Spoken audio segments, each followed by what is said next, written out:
એક ઉંદરડીના નાના બચ્ચાને 7 પૂંછડી હતી. ઉંદરડી તેનું બહુ જ જતન કરતી હતી.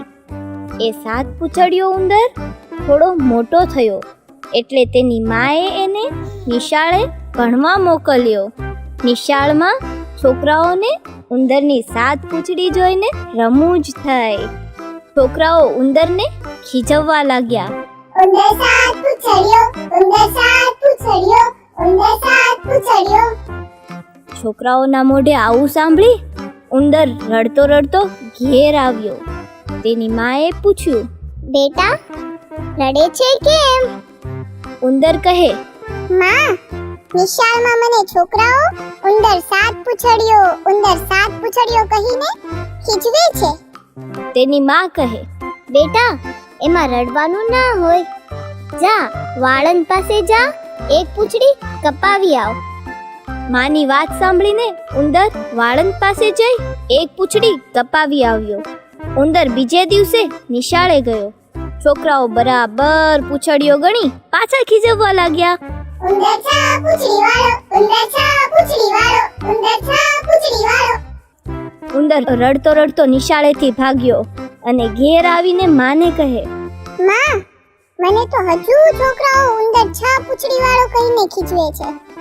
માં કહે, કાઈ વાંધો નહીં, જા એક પૂંછડી કપાવી આવ. ઉંદર વળી પાછો વાળંદ પાસે જઈ એક પૂંછડી કપાવી આવ્યો. આમ ઉંદર દરરોજ એક પૂંછડી કપાવે. એમ કરતા કરતા એક જ પૂંછડી રહી. તો પણ નિશાળમાં બધા છોકરાઓએ ઉંદરને ખીજવ્યો.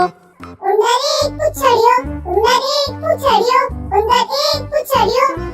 છોકરાઓથી કંટાળીને ઉંદર ઘેર આવી.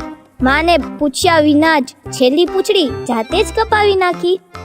પછી અરીસામાં જોયું ને હસતા હસતા બોલ્યો, હવે મારે પૂંછડી જ નથી, એટલે છોકરાઓ મને ખીજવી જ નહીં શકે.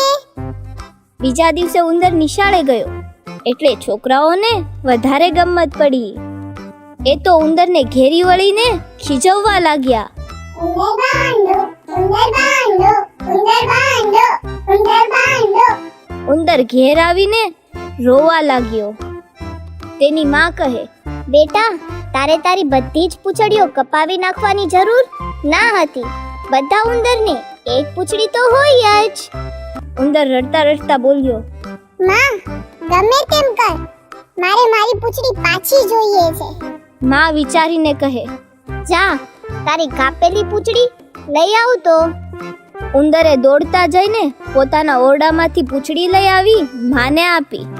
માએ ખૂબ મહેનત કરી ઉંદરને તેની કપાયેલી પૂંછડી ફરી સરસ રીતે લગાવી આપી અને કહે કે હવે પછી છોકરાઓને જે બોલવું હોય તે ભલે બોલે, પણ તું તેના તરફ બિલકુલ ધ્યાન નહીં આપીશ. ઉંદરભાઈ તો પછી દરરોજ નિશાળે જવા લાગ્યા અને ભણવામાં ધ્યાન આપવા લાગ્યા. છોકરાઓએ થોડા દિવસ ઉંદરને ખીજવવાની કોશિશ કરી જોઈ, પણ ઉંદરે તો તેના તરફ બિલકુલ ધ્યાન આપ્યું જ નહીં. એટલે તેમણે પણ ઉંદરને હેરાન કરવાનું છોડી દીધું. ઉંદરભાઈ તો ખૂબ ભણીને પહેલા નંબરે પાસ થઈ ગયા.